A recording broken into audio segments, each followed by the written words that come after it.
Chapter 13, The Aftermath. As they entered Hofen, in a stark contrast when they first entered the city. Where once there was bustling activity and cheerful faces, now lay a veil of sorrow and confusion. The weight of loss hung heavy in the air, casting a pall over the town. The ground was littered with red armbands that have been removed from everyone's arms. Faces that had once been adorned with smiles now bore expressions of grief and disbelief. The once perpetual happiness had given way to a somber atmosphere as the reality of their losses began to sink in. Each person grappled with the torment of their memories and the absence of those they held dear. The people who were torn away from them by the beast. It was a collective mourning, a shared sense of sorrow that enveloped the town. Some found solace in solitude, sitting by the roadside, their tears a testament to the pain they felt. The streets echoed with the sound of mourning, a poignant reminder of the tragedy that had befallen Hofen. The deaf old man thanked everyone for saving him and walked back into the city. Putin took the child back to where he had seen him earlier, and when he arrived at the woman's place the clothes of her husband were no longer for sale, the portrait was put back and she was crying holding her remaining child. As she saw Putin and her child, a glimmer of hope came back to her face. "Is it over? Is the nightmare over?" asked the woman. "We killed it and burned the body of the beast. It is no longer tormenting this town," ensured Putin to the woman. She gave him a hug while crying and thanked him for everything he had done. Tristan, Rigard, and Ager approached the mayor's office with a sense of urgency, only to find the guard and the assistant mayor sitting on the steps, their expressions weighted with concern. As they drew near, the assistant mayor spoke with a tone of worry. "What are we going to do?" he began, his voice heavy with apprehension. "It killed the mayor and seized control of the city. What if it returns?" "It is dead, and we burned the body of the beast with magical fire," Tristan replied. "This was something that shouldn't have existed," Aegon said. "It is born out of deceit and often hides in the shadow, till it gets big enough to dominate a city. It is said to start off as small hunk of flesh, built off the deception and lies of the city." "It looks as if the mayor's propaganda, the local business practices, and some corrupt followers let it breed," Putin responded. "That would definitely be the fuel to let it grow, but I think something would have needed to plant the seed," Aegon retorted. "Rigard and I had some demons that we saw when we got stuck in a cave," Tristan stated. "What did they look like?" asked Aegon. "They were about 8 foot tall, all black skin, a humanoid head with large teeth and long claws." "Going through my demon and devil lore, they sound like curselings." Aegon mused, his tone contemplative. "They don't do anything here unless someone summons them, or their demon lord says something. I think it would be someone working for the curselings could have set the demonic seed under the city. I mean, demons are supposed to be fables and not real, though."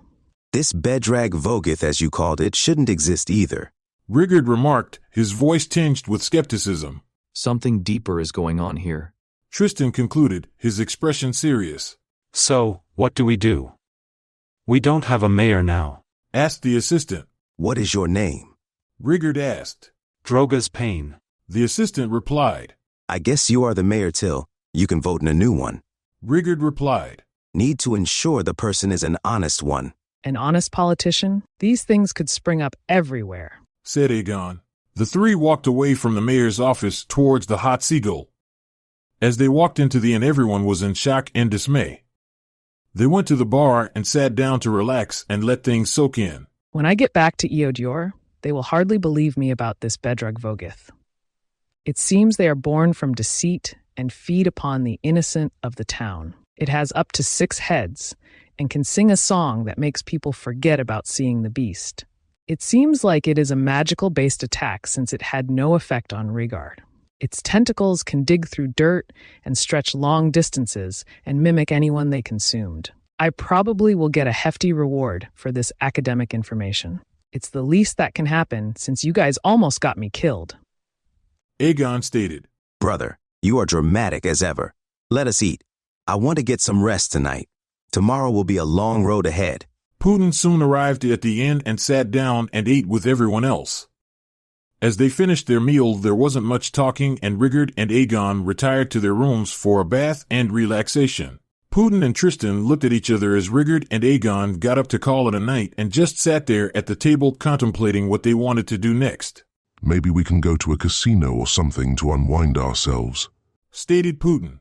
I have been known to be lucky a time or two. Tristan responded. I need to do something to relax, so that sounds like a good plan. The two got up and approached the waitress, inquiring about the best place to gamble or find entertainment for the night. She informed them that the only establishment open at this hour was the casino on the other side of town. They thanked her and left the inn, embarking on a 10-minute walk to the casino. As they neared the large building, adorned with a sign reading Lucky Cricket, they couldn't help but notice the bustling activity despite the recent turmoil. Many seemed eager to distract themselves from the memories slowly resurfacing. Upon entering, they found the floor divided into two main sections, a standard area with set limits and a high roller section. Each section boasted elvish poker, blackjack, and roulette tables. Putin suggested playing blackjack, citing his previous luck with the game. Tristan joined him at the table, receiving a quick tutorial from Putin on the rules. While Tristan placed a minimum bet, Putin confidently wagered the maximum of 250 irons. As the game progressed, Putin and Tristan continued to ride their winning streak, racking up impressive wins hand after hand. Despite occasional glances from the casino's security, their luck showed no signs of faltering. With each successful bet, the excitement between them grew, fueling their determination to keep playing. Putin's strategic decisions and Tristan's intuitive instincts seemed perfectly aligned, resulting in a seamless partnership at the blackjack table. Their consecutive victories drew the attention of other players and onlookers, some marveling at their seemingly unbreakable streak. Despite the odds, Putin and Tristan remained unfazed, their focus squarely on the cards in front of them and the potential winnings they could accumulate. With each successive hand, their winning streak became more pronounced, drawing the attention of the casino's security personnel. This is crazy. It feels like we can't lose, Tristan remarked, a mixture of excitement and disbelief in his voice. Let's switch up the games, because we are starting to get attention. The two moved to the roulette table and sat down. Putin lets Tristan know the rules and tells him some basic strategies to betting. The first couple rounds of roulette go well for both Putin and Tristan. They win large. At this time they both order some drinks and continue to put money on the table. Round after round they keep winning, and the me who were watching him began to grow increasingly upset with the two. As the roulette wheel spun, both Putin and Tristan found themselves on a winning streak yet again. Their bets paid off handsomely, adding to their already considerable winnings from the blackjack table. Emboldened by their success, they ordered drinks to celebrate their good fortune, the clinking of glasses punctuating the air of the bustling casino. With each round, their luck seemed to defy probability, drawing the attention of both fellow players and the casino staff. As their winnings continued to mount, the mood around the table shifted. Some of the other players grew visibly frustrated, their glances filled with envy and resentment. The casino staff, too, watched closely, their expressions a mix of disbelief and suspicion as Putin and Tristan defied the odds time and time again. Tristan, I think we won enough, Putin stated. I can recognize when we got the attention of security and pit bosses. The two gathered up their winnings and started to head for the door. Agreed. Tristan replied, nodding in acknowledgement of Putin's observation. It's probably best not to push our luck any further. With their winnings in hand, they made their way towards the exit, mindful of the increased scrutiny from both the casino security and the pit bosses. The atmosphere around them seemed to tense slightly as they left the table. Two of the bigger security men stood in front of Tristan and Putin as they tried to leave. We would like to talk to you two in the back. Putin responds. I really do not have the time to deal with you two. I am going to my inn. Putin puts his hands on their shoulders and parts the two men. With his sheer strength, the men fell back in surprise, never being thrown like that before. As the two left, a small man with a thin mustache yelled, You are not allowed to come back here. As Putin and Tristan return to the inn, the bar is closing. The two order one last drink before bed and laugh about their ridiculous luck. The two clean up and sleep the rest of the night. As Rigard rose from his bed, he glanced at his still sleeping brother, sprawled out in his usual manner. A faint smirk played on Rigard's lips as he shook his head. 15 years, and he's still the same. He mused silently. With a sigh, Rigard went about his morning routine, donning his clothes and armor before making his way downstairs for breakfast. The common area was relatively quiet, with only a few staff members present. Rigard enjoyed his meal in solitude, lost in his thoughts until he finished eating. With a sense of purpose, he made his way to the stable area, unfurling a large mat and kneeling upon it. Placing Stormweaver before him, Rigard prepared himself for his morning routine of training and meditation. As Rigard meditated, his mind drifted back to a pivotal moment in his training with Eldire. He found himself once again in the temple, surrounded by flickering candlelight and the gentle glow of a large crystal. Eldire stood beside him, a figure of wisdom and guidance. You have mastered your body through rigorous training, and your mind is strong. Eldire remarked, his voice carrying the weight of authority. Now, we will synchronize you with your black crystal. Rigard followed Eldire's instructions, kneeling on a large mat and placing Stormweaver before him. It was a moment of profound significance, the beginning of a journey that would shape Rigard's destiny. Rigard began to concentrate on his aura around him and closed his eyes. In the darkness, he focuses first on darkness. The darkness begins to swirl around him. At first, there are no discernible shapes, just swirls. He can see his body from above with his sword. He slowly lowers into his body and focuses on Stormweaver in front of him.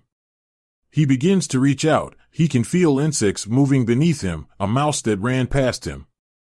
Rigard began connecting to everything in his aura, being aware of everything around him. Rigard reaches out and picks up Stormweaver, focusing his aura on his sword. Rigard immersed himself in the flow of his training, each movement of his sword a graceful extension of his will. With eyes closed, he visualized the ebb and flow of battle, feinting, slashing, and parrying in a dance of combat. Amidst his focused practice, Rigard sensed a disturbance in his aura, a foreign presence intruding upon his mental sanctuary. Reacting instinctively, he executed a swift lunge towards the perceived threat, stopping his blade mere inches from its target. As he opened his eyes, Rigard was met with the startled gaze of his brother, his features twisted with shock and fear. It was an unexpected interruption, shattering the tranquility of Rigard's meditation. You stamp crab. You scared the hell out of me. Why would you do that? Aegon yelled. Sorry, brother. Just working on control and balance. Rigard replied. Let's go back in the inn. I will get you a drink. The two brothers walk in the inn. I need to get back to Eodior soon, because I need to continue my research and studies in the name of the head mage.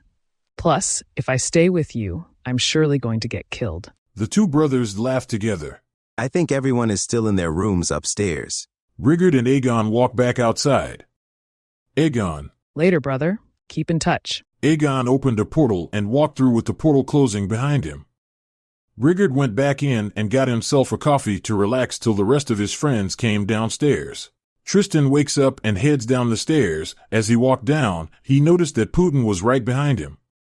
The two get down the stairs and see just Rigard sitting in a middle table eating breakfast. The two quickly join him and order their own food. I think tomorrow we continue our journey. Rigard repeated. Today, we can prepare ourselves for the long journey ahead. The adventurers finished their breakfasts. Tristan got up and decided to go and try and sell the gems he had. Rigard went upstairs to prepare for their trip. Putin went upstairs to grab his armor and see what he can do with upgrading his equipment since he had such a successful night last night. The three men went their own way. As they left the inn, across the street hiding in the shadows was Ishtak taking notes on their movements. Putin walked down towards the blacksmith shop. It wasn't too long of a walk till he arrived at his destination. He walked into the shop. As he entered, he was eagerly greeted by the young blacksmith apprentice. Thank you for helping us, all. He looked at the portrait of the blacksmith. His name was Bilamir, he was my father. He was a good man that cared very much for this city. My name is Aoric. I probably should have introduced myself earlier, but it was just a confusing time. As Putin stepped into the blacksmith shop, he was warmly greeted by the young apprentice. Grateful for the assistance, the apprentice introduced himself as Aoric and shared a poignant detail about his father, Bilamir, the former blacksmith whose portrait adorned the shop. He was a good man who cared deeply for the city. Aoric reflected, his voice tinged with nostalgia and reverence. I probably should have introduced myself earlier, but it was just a confusing time. Putin stood there, grappling with the weight of the moment, unsure of the right words to offer. It was not right to do nothing. He finally spoke, his voice carrying a solemn tone. But all we can do now is confine ourselves to the present. His hand found its way to Eoric's shoulder, a gesture of solidarity and understanding. Eoric looked up at Putin, his eyes reflecting a mix of gratitude and relief, and finally, a smile graced his lips.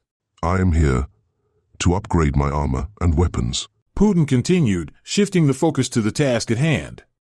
I had a fortunate stroke of luck, and I need to improve what I have. Let me take you to the back where we have everything. The big problem will be your size. Maybe I can modify and make it fit, but it might take a while. Eoric stated. I would like to update my helmet and armor. What do you have? I have 2 dwarven mail I could put together that could fit you, but it will take me a number of hours if you don't mind waiting. Tristan arrived at the gemologist and entered the shop. He was welcomed by a young elvish lady. Welcome back. I was wondering if I could sell my gems now that everything is over. Asked Tristan. The young elvish lady answered back, we will not have a new gemologist for another week. I'm sorry, sir. Tristan, with a somber look on his face, thanked the ladies and left the gemologist. Tristan, knowing he had time and the money to upgrade his equipment. Tristan looked at his armor. He decided to get his last piece of armor switched out to something better. Tristan made his way to the blacksmith's shop. As he entered the shop, he saw Putin waiting while the young man swung his hammer, working on some armor apparently for him. Eoric stopped what he was doing. What can I help you with, sire? Tristan said. I could use some new armor. What I got is old. Eoric. I can help you with something new after I am done with this armor. It will take me a while. But if you are patient, I will also give you a good deal as I did with your friend. Tristan sat down next to Putin and the two talked while the young man worked on Putin's new armor. After a couple hours he finished the dwarven armor. It was some of his finest work. Eoric took a moment to admire his work. This is probably my best work so far. Putin reached in his money pouch and pulled out the payment, handing it to Eoric. Thank you so much, it is phenomenal. Eoric told Putin. It will be another hour or so before you can wear it. It will need to cool down and harden. Plus, I want to double check for any imperfections I can fix. This is the least I can do for the piece you brought us. Eoric motioned to Tristan to follow him. He brought Tristan to the back room and showed him everything he had left. Whatever you want to let me know, I can fix anything you need. My father taught me well before he was killed. Tristan's eyes looked over and noticed an elven chain mail hanging on the wall. How about that elven chain you have there? Eoric responded. Since you helped free our city from that beast, and gave my father the justice he deserved, I will give you the armor and this helmet for only 800 irons. Tristan quickly agreed to the deal, and as he put the armor on, it fit him perfectly. Thanks again. Hopefully our paths will pass again, said Tristan. As the two were about to leave the store, Eoric's voice cut through the air, laden with gratitude and determination. My father taught me a lot so far, but I have lots to still learn. He confessed earnestly. A town had another blacksmith they are sending here to help me learn what I don't know. You ever need anything, you can call upon me for anything. I am eternally grateful. Moved by Eoric's sincerity, Putin nodded in appreciation. Thank you, Eoric. Your father would be proud of the blacksmith you're becoming. He replied warmly before bidding farewell and making their way back towards the inn. As they arrived at the inn, filled with excitement about their upcoming journey, Putin and Tristan made their way to their respective rooms to prepare for the trip the next day. Little did they know, Iskar, lurking in the shadows across the street, had been silently observing their every move. With a sinister glint in his eye, he slinked away into the darkness once more, his presence unnoticed by the unsuspecting duo as they settled in for the night.